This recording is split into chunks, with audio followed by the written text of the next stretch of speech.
Hello there, Fresh Access Bucks partner. I'm going to be talking you through how to put in your daily sales and data for a matching partner. So you are a farmer's market that distributes tokens on behalf of multiple vendors at the market for both Snap and Fresh Access Bucks. So let's go ahead and get started. So first off, whenever you pop in on the website to entering daily sales and data, this box jumps at you.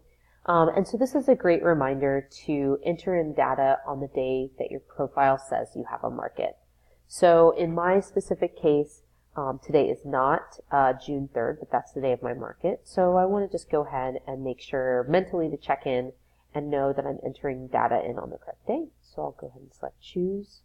And here it is, June 3rd. Wonderful.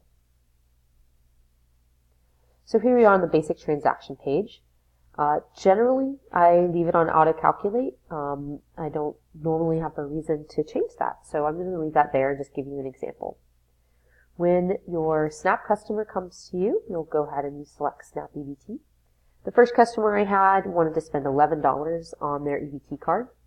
And you can see when I type in 11 here, it auto-populates. So if I have $11 and want to match that for them and give them those great green tokens, you see that it pops out here, total currency 22, $11 is being charged to their Snap EBT, so I'll give them 11 tokens, and then $11 is being charged to Fresh Access Bucks, so I'll give them $11 worth of Fresh Access Bucks tokens. I then also want to put in that customer ID, so that's the first and last initial and the last four on the EBT card. Then I can ask that zip code. This is not required, but we do think it's very helpful, especially in seeing if you're getting the word out and if there's areas that you could be doing more promotions in. And then I'm going to answer these questions here. You will note that if it's an FMTrax ID that the computer recognizes, these different questions do actually change. So just an interesting heads up. And then I'm going to go ahead and click Submit Transaction. Here we are ready for our next transaction. My next transaction, this person wanted to get $34 out on their EBT card. There is a lot of really great stuff going on, so they wanted to buy a lot of really yummy stuff. So I'm going to also match them $34. And this person even had a coupon with them. So they've got a yellow, one of our new $5 Fab coupons. So I'm going to go ahead and select that Fab coupon. So now they're getting a total of $73 out. Amazing. $34 of that is being charged to their Snap card.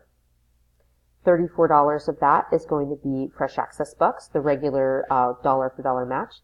And then on top of it all, they get an extra $5 in Fab green tokens to spend at the market today or any other day that they choose. I'm going to go ahead and put in their FMTrax ID, that customer zip code, and I'm going to answer some of these questions. And I'm going to go ahead and submit transaction. So you can see down here just below, it logs all the transactions that I submitted for that day. So this is great. The next step in entering your daily sales and data, after you're all done with completing the transaction side, at your end of the market day, you of course collect these tokens and write down receipts and ledgers for your vendors. You would go in here to your vendor reimbursement.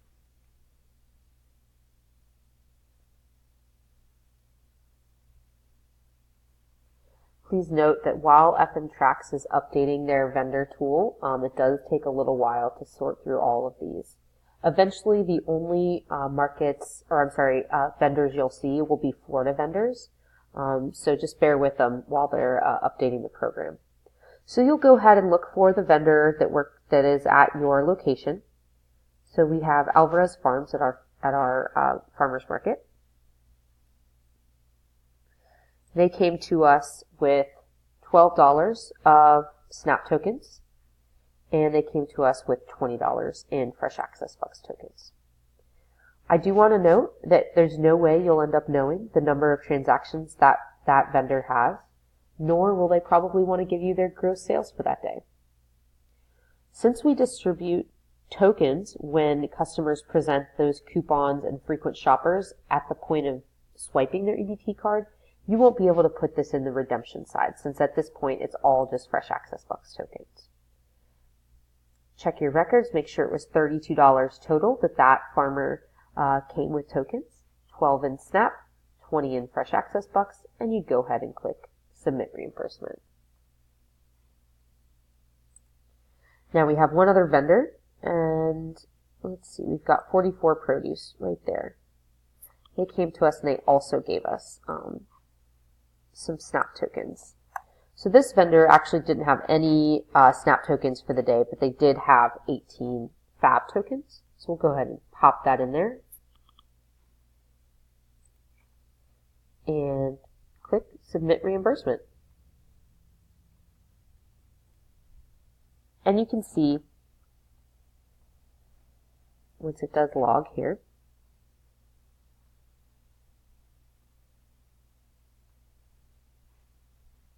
it'll come down here, and you can see that. Now, if ever there's anything wrong and you made a mistake, oh wow, this wasn't 44 Produce that actually got it, you can just go ahead and either edit and change the amount or delete it just like this, and it'll come out of your vendor redemption page. And you would go ahead and do that for all of the vendors that gave tokens or received tokens that market day. And this would be a part of your record, so we know how much SNAP and how much Fresh Access Bucks was redeemed each market day. The next step of entering your daily sales and data is to go ahead over to the Post-Market tab. So for this particular day, we have a total number of vendors. We have these questions that get asked every single week. The first one is total number of vendors selling at the market this day. This particular day, I had 7 different vendors at this market. And of those vendors, 5 of them were able to accept SNAP. 3 of them were able to accept FAB, so that means fruits and vegetables, the number of vendors selling fruits and vegetables today. So this one can get a little tricky. We use this to see what folks would be potentially FAB eligible here. How many paid staff were involved in the administration of the incentive program today? So in this one, we would say I had 2 people on staff today, and they assisted with the Fresh Access Bucks tokens on working with SNAP customers. How many volunteers? I had 1 person doing a head count out there in the audience. And if you had any activities. So we do use this to see where your nutrition education events occur. So if you do anything like that, so a chef or cooking demonstration, a taste test, those are things that we put towards the nutrition ed component of your farmers market requirement. So on this particular day, we had a group from a health foundation coming and doing a little health fair, taking blood pressure check. So I'm going to go ahead and click health fair, and then I'd submit that post-market report, and it's saved. Make sure you select that. So this has been a quick run through of what's required after any given market day through the website FMTracks. If you ever have any questions on how to submit your information, deal with vendor reimbursements, or questions on your post-market report, please feel free to reach out to me, Mary@feedingflorida.org.